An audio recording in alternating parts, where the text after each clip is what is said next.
Bismillahirrahmanirrahim. Assalamualaikum warahmatullahi wabarakatuh. Perkenalkan, nama saya Tegar Putra Trimarta dari jurusan Komunikasi Penyiaran Islam UIN Imam Bonjol Padang. Baiklah teman-teman, pada video kali ini saya akan membahas apa itu sistem komunikasi kelompok dan pembagiannya. Bagi teman-teman yang ingin tahu apa pembahasannya, silahkan tonton sampai akhir. Let's go! Sebelum kita mengetahui apa saja pembagian dari sistem komunikasi kelompok, alangkah baiknya kita harus mengetahui apa itu sistem komunikasi kelompok.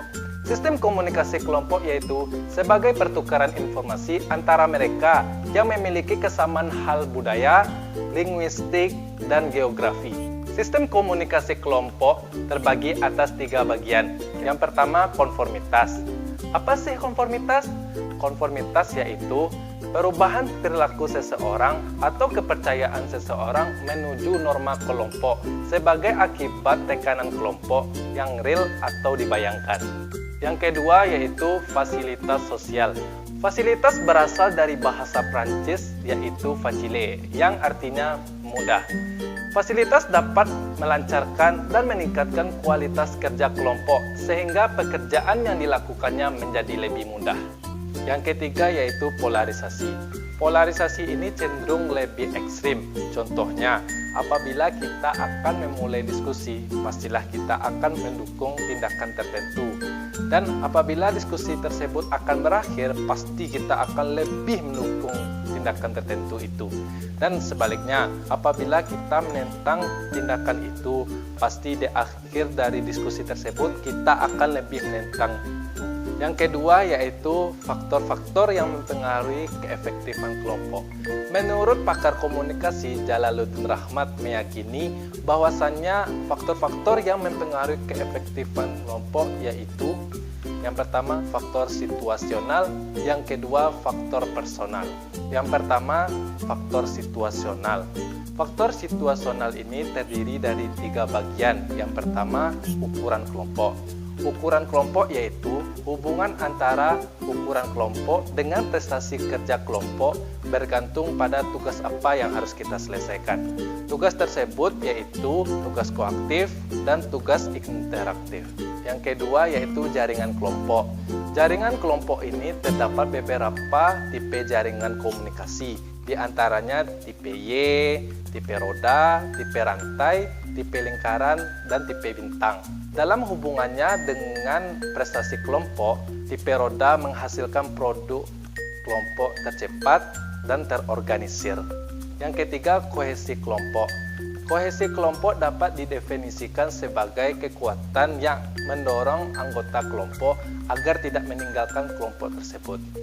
Yang kedua, faktor personal. Faktor personal ini terbagi atas 2 bagian. Yang pertama, kebutuhan interpersonal. Menurut William C. Scroll, orang menjadi anggota kelompok didorong dengan 3 keinginan. Yang pertama, ingin menjadi anggota kelompok. Yang kedua, ingin mengendalikan orang lain. Yang ketiga, ingin memperoleh keakraban dengan orang lain. Yang kedua, tindak komunikasi. Manakala kelompok saling bertemu, terjadilah pertukaran informasi. Setiap anggota berusaha menyampaikan atau menerima informasi secara verbal maupun nonverbal. Robert Baller mengembangkan sebuah sistem kategori untuk menganalisis tindak komunikasi yang kemudian dikenal dengan interaction process analysis. Baiklah teman-teman, kita akan rehat sejenak dahulu. Saya akan kembali selepas iklan berikut ini. Foto sini yuk. Yuk. Hah?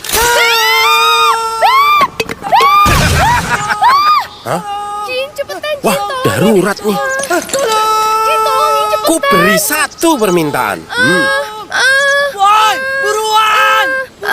Aku pengen kurus, Jin. Alah. Yang penting kurus. Baiklah teman-teman, kembali lagi bersama saya. Pada pembahasan selanjutnya, saya akan membahas bentuk-bentuk kelompok. Secara garis besar, komunikasi kelompok terdiri atas 2 bentuk. Yang pertama, komunikasi kelompok deskriptif. Contohnya pertemuan, diskusi belajar, dan diskusi penyadar. Yang kedua, komunikasi kelompok preskriptif. Contohnya diskusi panel, wawancara, dan seminar. Nah, itulah pembahasan saya mengenai sistem komunikasi kelompok dan pembagiannya. Semoga bermanfaat untuk teman-teman semuanya. Dan apabila ada kata-kata saya yang salah, mohon dimaafkan karena saya masih belajar. Pow.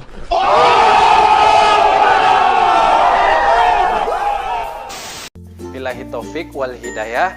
Assalamualaikum warahmatullahi wabarakatuh.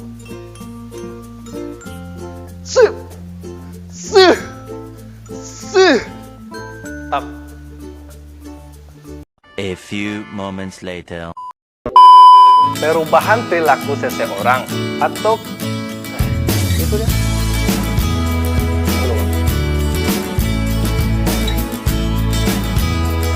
Yang kedua, fasilitas sosial. Fasilitas berasal dari bahasa Prancis yaitu facile. Facile. Yang ketiga, polarisasi. Polarisasi ini cenderung lebih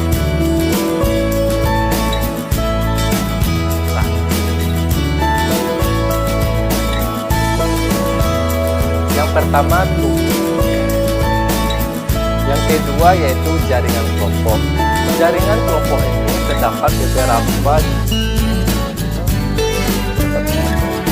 Yang ketiga, kohesi kelompok. Kohesi kelompok dapat didefinisikan.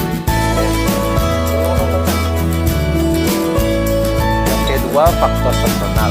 Faktor personal ini terbagi atas individu.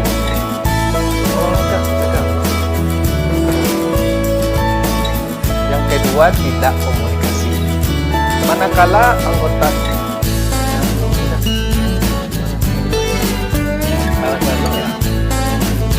Robert Baller mengembangkan sebuah sistem kategori untuk menganalisis tindak komunikasi yang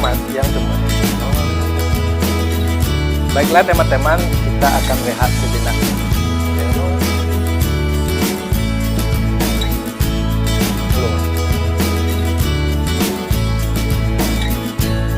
Yang pertama, konformitas. Apa sih konformitas? Konformitas yaitu perubahan perilaku seseorang atau itulah perubahan.